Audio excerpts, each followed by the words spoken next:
इस वीडियो के अंदर बात करने वाले हैं बेस्ट मिड कैप फंड्स की, जो कि 7 से लेके 10 साल के टाइम पीरियड के इन्वेस्टमेंट के लिए, होल्डिंग पीरियड के लिए बहुत ही बढ़िया सूटेबल फंड्स होते हैं।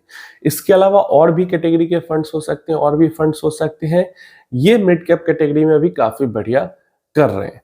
सबसे पहले हम बात कर लेंगे Nippon India mid cap fund की, जिसको निप्पॉन इंडिया ग्रोथ फंड के नाम से भी जाना जाता है। काफी पुराना फंड है, काफी बेहतरीन परफॉर्मिंग फंड है। अगर इस फंड के रिटर्न्स की हम बात करते हैं तो लास्ट 1 ईयर में फंड ने लगभग 13% का रिटर्न दिया है। लास्ट 3 साल में सालाना 25% का लगभग रिटर्न रहा है। लास्ट 5 साल में सालाना लगभग 35% का रिटर्न रहा है।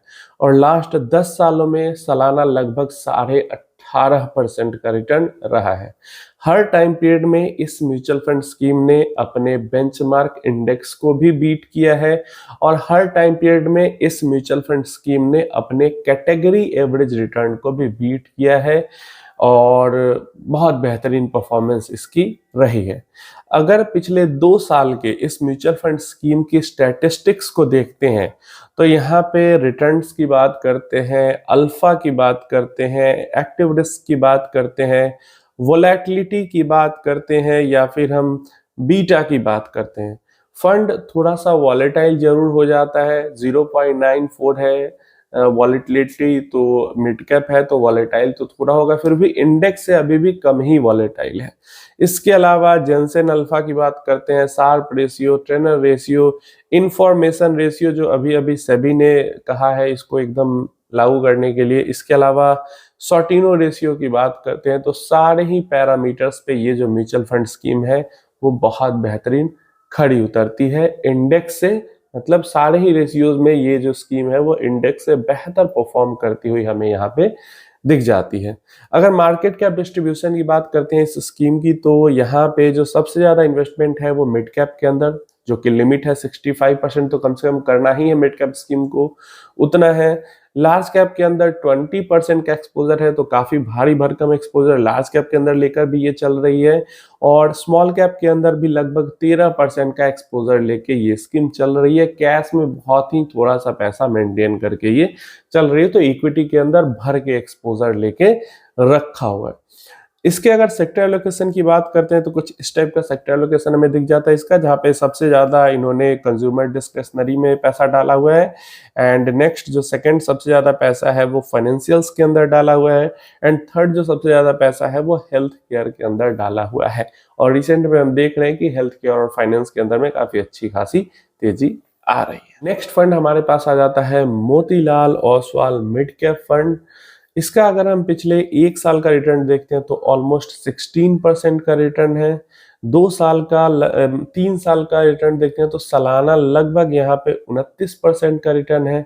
5 साल में लगभग सालाना 38-38% का रिटर्न है, और 10 साल में सालाना लगभग 19% का रिटर्न हमें देखने को मिल जाता है, जो कि हर टाइम पीरियड में अपने बेंचमार्क इंडेक्स को भी बीट कर रही है, जो निफ्टी मिड कैप 150 इंडेक्स है, टोटल रिटर्न इंडेक्स, एंड जो कैटेगरी एवरेज रिटर्न है उसको भी हर टाइम पीरियड में, हर साल में 1, 3, 5, 10 सारे सालों में बीट करती हुई हमें ये दिख रही है। अगर मार्केट कैप डिस्ट्रीब्यूशन की बात करते हैं तो इस फंड ने अपना 65% पैसा मिड कैप के अंदर लगा रखा है, और लार्ज कैप के अंदर 8 से 9% का एक्सपोजर है। बाकी बहुत सारा पैसा 25% के आसपास पैसा स्मॉल कैप में इन्होंने इन्वेस्टमेंट नहीं की है। 25% के आसपास पैसा इनका कैश और डेट मिला के है, तो बहुत सारा पैसा अभी भी कैश में लेके बैठी हुई है पिछले 6 महीने के करेक्शन के बाद भी मोतीलाल की मिड कैप फंड। नेक्स्ट अगर आगे इसके स्टैटिस्टिक्स देखते हैं पिछले 2 साल की, तो यहाँ पे हमें रिटर्न्स काफी बेहतर दिखते हैं। फंड अल्फा भी जनरेट करता हुआ दिखता है, लेकिन यहाँ पे एक्टिव रिस्क थोड़ी सी ज्यादा है, मतलब बहुत ही ज्यादा कॉन्सेंट्रेटेड पोर्टफोलियो रहता है। ये एक तरीके का रिस्क इस म्यूचुअल फंड स्कीम में जरूर है। इसके अलावा वॉलेटिलिटी के मामले में भी मतलब ठीक है, 0.83 का बीटा है, लेकिन वॉलेटिलिटी है क्योंकि मिड कैप है, और बीटा भी 0.83 है, लेकिन वही समझो कि इंडेक्स का बीटा 1 है, तो इंडेक्स से ये भी कम वॉलेटाइल फंड है। क्लियर है? इंडेक्स से कम वॉलेटाइल है, लेकिन इससे ज्यादा वॉलेटाइल निप्पॉन का मिड कैप फंड है, तो वॉलेटिलिटी इसके अंदर भी है, और निप्पॉन के अंदर भी है, ठीक है, लेकिन फिर भी कम वॉलेटिलिटी है इंडेक्स के मुकाबले। इसके अलावा जेंसेन अल्फा की बात करते हैं, शार्प रेशियो की बात करते हैं, टर्नर रेशियो की बात करते हैं, इन्फॉर्मेशन रेशियो की बात करते हैं, एंड सॉर्टिनो रेशियो की बात करते हैं। तो सारे रेशियोज काफी बढ़िया है, इंडेक्स के अगेंस्ट में बेहतर है। लेकिन अगर यहाँ पे दो रेशियो की मैं बात करता हूँ, जो एक्टिव रिस्क है, जो बीटा है, और जो इंफॉर्मेशन रेशियो है, इन तीनों रेशियोज में जो निप्पॉन का मिड कैप फंड है वो मोतीलाल का मिड कैप से बेहतर हो जाता है। तो वहीं रिटर्न के मामले में मोतीलाल का मिड कैप निप्पॉन के मिड कैप से थोड़ा सा बेहतर हो जाता है। तो निप्पॉन के मिड कैप के अंदर में थोड़ी सी वॉलेटिलिटी और थोड़े से रिटर्न्स मोतीलाल के मिड कैप के मुकाबले में कम है। समझ लो, वॉलेटिलिटी थोड़ा कम है तो रिटर्न भी थोड़ा कम है, वो रिस्क थोड़ा कम ले रहे हैं तो रिटर्न भी थोड़ा सा कम जनरेट करे, थोड़ा ही, लेकिन फिर भी मिड कैप कैटेगरी में तो बेहतर ही कर। सेक्टर एलोकेशन इनका अगर देखते हैं तो सबसे ज्यादा पैसा इन्होंने डाला हुआ है आईटी के अंदर। आईटी पिट रहा है काफी अभी आईटी के अंदर, फिर भी क्योंकि भाई आईटी तो ग्रेट है ही और पिट रहा है अभी, लेकिन फ्यूचर में डिमांड आपको पता है कितना ज्यादा, मतलब किसी भी इंडस्ट्री में ले लो, टेक्नोलॉजी की डिमांड तो हर जगह ही होने वाली है। आईटी यहाँ पे सबसे ज्यादा एक्सपोजर है सेकंड में, सबसे ज्यादा, उससे ऊपर अदर्स में, मतलब इधर उधर डाल रखा है तो इसको हम काउंट नहीं कर रखे हैं। आईटी के अंदर है, उसके बाद यहाँ पे पास कंज्यूमर डिस्क्रिशनरी के अंदर सेकंड में सबसे ज्यादा इन्होंने ले रखा है, एंड थर्ड में सबसे ज्यादा इंडस्ट्रियल के अंदर एक्सपोजर इनका है। अदर्स को हम नहीं ले रहे हैं कि अदर्स में कैश वैश वगैरह सब मिला के 32% के आसपास है। नेक्स्ट यहाँ पे हम इन्वेस्को के मिड कैप फंड की बात कर लेते हैं। पिछले एक साल का रिटर्न लगभग 20% का रहा है, पिछले 3 सालों का रिटर्न सालाना लगभग 25% का रहा है, पिछले 5 सालों का रिटर्न सालाना लगभग 32% का रहा है, और पिछले 10 सालों का रिटर्न सालाना लगभग 19% का इसने बना के दिया है, जो कि इसका जो कैटेगरी एवरेज रिटर्न है उससे भी काफी बढ़िया है। एंड जो निफ्टी मिड कैप 150 ट्राई जो टोटल रिटर्न इंडेक्स है उससे भी हर टाइम पीरियड में बेहतर हमें रिटर्न देता हुआ दिख रहा है। अगर इसके मार्केट का डिस्ट्रीब्यूशन देखते हैं तो यहाँ भी हम देखते हैं कि 65% ही एक्सपोजर मिड कैप के अंदर, मतलब जितनी की लिमिट लगाई है उतना ही एक्सपोजर मिड कैप के अंदर फंड्स रख रहे हैं। लार्ज कैप के अंदर 13% का एक्सपोजर है। इन्होंने स्मॉल कैप्स के अंदर काफी ज्यादा एक्सपोजर ले रखा है। अभी तक का सबसे ज्यादा एक्सपोजर इन तीनों फंड्स में इसी का है, लगभग 22% मिड कैप फंड होते हुए 22% का एक्सपोजर स्मॉल कैप के अंदर इसने ले रखा है। कैश बहुत ही कम होल्ड किया हुआ है इन्होंने। इसके बाद अगर स्टैटिस्टिक्स की देखते हैं तो क्योंकि हमने देखा कि स्मॉल कैप के अंदर काफी ज्यादा एक्सपोजर है तो भाई वॉलेटिलिटी तो बढ़ेगी, तो ये फंड और ज्यादा हमें वॉलेटाइल, पीछे वाले दोनों फंड से ज्यादा वॉलेटाइल ये फंड दिखता है। रिटर्न के मामले में काफी बेहतरीन है, काफी सुपीरियर है, अल्फा के मामले में काफी सुपीरियर है, लेकिन जो एक्टिव रिस्क हो जाता है वो काफी ज्यादा है। स्मॉल कैप के अंदर काफी ज्यादा पैसा डाल के रखा हुआ है। जो वॉलेटिलिटी है वो भी काफी ज्यादा है, इंडेक्स से फिर भी स्लाइटली कम ही वॉलेटिलिटी है क्योंकि बीटा 0.96 ही है, इंडेक्स का बीटा 1 होता है, लेकिन फिर भी पीछे के दोनों फंड्स में सबसे ज्यादा वॉलेटाइल है। एंड देन जेंसेन अल्फा ठीक ठाक सा है, शार्प रेशियो भी ठीक ठाक सा है, बहुत बढ़िया शार्प रेशियो नहीं है। ट्रेनर रेशियो भी उतना बेहतरीन नहीं है, ठीक ठाक सा हम मान सकते हैं। इंफॉर्मेशन रेशियो इनका काफी अच्छा है, मतलब काफी ही ज्यादा अच्छा इंफॉर्मेशन रेशियो, पीछे के दोनों के मुकाबले में बेहतर है इंफॉर्मेशन रेशियो। और इसीलिए कहते हैं कि कभी भी एक रेशियो के ऊपर डिपेंडेंट नहीं होना चाहिए और डिसीजन नहीं लेना चाहिए। क्लियर है। इसके अलावा हमारे पास सॉर्टिनो रेशियो हो जाता है जो कि ठीक ठाक सा देखने को मिल जाता है। तो जो ये मिड कैप फंड हमारे पास निकल के आ जाता है इन्वेस्को का, ये फंड रिटर्न के मामले में काफी बढ़िया है, लेकिन वही वॉलेटिलिटी के मामले में ये फंड उतना ज्यादा बढ़िया नहीं है।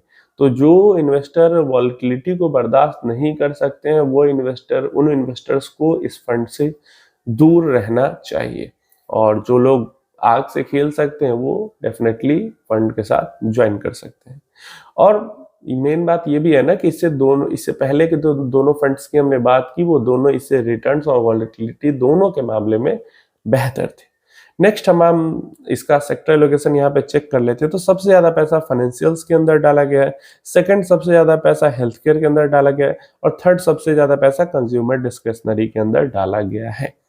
काफी बढ़िया एलोकेशन इन्होंने भी किया हुआ है। बस यही है, वॉलेटिलिटी में थोड़ा सा मार खा जा रहे इन्वेस्को का मिड कैप फंड। चौथा जो बेहतरीन फंड है हमारे पास और लास्ट फंड है, 4 ही फंड के बारे में इस वीडियो के अंदर हम बात करेंगे, वो निकल के आ जाता है एडलवाइस का मिड कैप फंड। पिछले 1 साल में लगभग 17% का रिटर्न, पिछले 3 साल में लगातार 25% सालाना रिटर्न, पिछले 5 साल में लगातार 35% का सालाना रिटर्न और पिछले 10 साल में लगातार 19% का सालाना रिटर्न बहुत जबरदस्त रहा है। अपनी कैटेगरी को भी इन्होंने हर टाइम पीरियड में बीट किया है और अपने बेंचमार्क इंडेक्स को भी हर टाइम पीरियड में, जो Nifty mid cap 150 total return index है, उसको बीट किया है। मार्केट कैप एलोकेशन का अगर बात करते हैं यहाँ पे, तो ये मिड कैप फंड थोड़ा ज्यादा mid cap friendly mid cap fund लग रहा है, क्योंकि इन 4 फंड्स में से ये पहला फंड दिखा है जिसका जो एक्सपोजर है वो मिड कैप के अंदर 65% से ज्यादा है। इन्होंने लगभग 74% का एक्सपोजर मिड कैप के अंदर ले रखा है, काफी बढ़िया है। लार्ज कैप के अंदर 11% एंड स्मॉल कैप के अंदर 11% का एक्सपोजर है और 4% के आसपास कैश होल्ड कर रखी है। तो जो मार्केट कैप डिस्ट्रीब्यूशन है वो इस फंड का ज्यादा हमें बेहतर देखने को मिलता है, क्योंकि मिड कैप के अंदर ज्यादा एक्सपोजर है, स्मॉल कैप और लार्ज कैप के अंदर बराबर बराबर रखा है, कैश भी 4-5% के आसपास रखा है।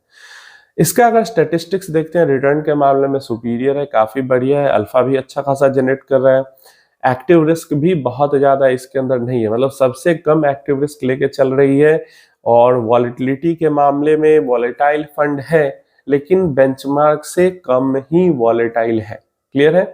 तो मतलब वॉलेटिलिटी के मामले में इन चारों फंड्स में सबसे बेहतर फंड ये हमें यहाँ पे दिख जा रहा है।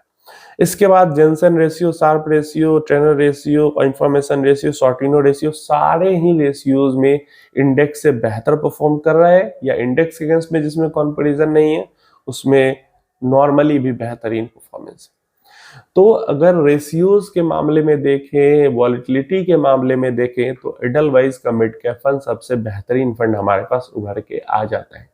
वहीं प्योर रिटर्न पर्पस से देखें तो मोतीलाल का मिड कैप फंड हमारे पास बेहतरीन फंड निकल के आ जाता है। अगर मिक्स मैच करके देखें, मतलब रिटर्न भी ठीक ठाक सा, वॉलेटिलिटी भी ठीक ठाक सी, तो हमारे पास निप्पॉन का मिड कैप फंड आ जाता है। और रिटर्न ठीक है लेकिन वॉलेटिलिटी का रेशियो बहुत ज्यादा खराब है, वो हमारे पास इन्वेस्को आ जाता है। प्रेजेंट टाइम पे मिड कैप कैटेगरी, जो कि 7 से 10 साल के टाइम पीरियड के लिए बहुत बढ़िया कैटेगरी मानी जाती है, 10 साल से ज्यादा भी रखना है, स्मॉल कैप के जैसा नहीं वॉलेटिलिटी चाहिए तो मिड कैप काफी अच्छा हो जाता है।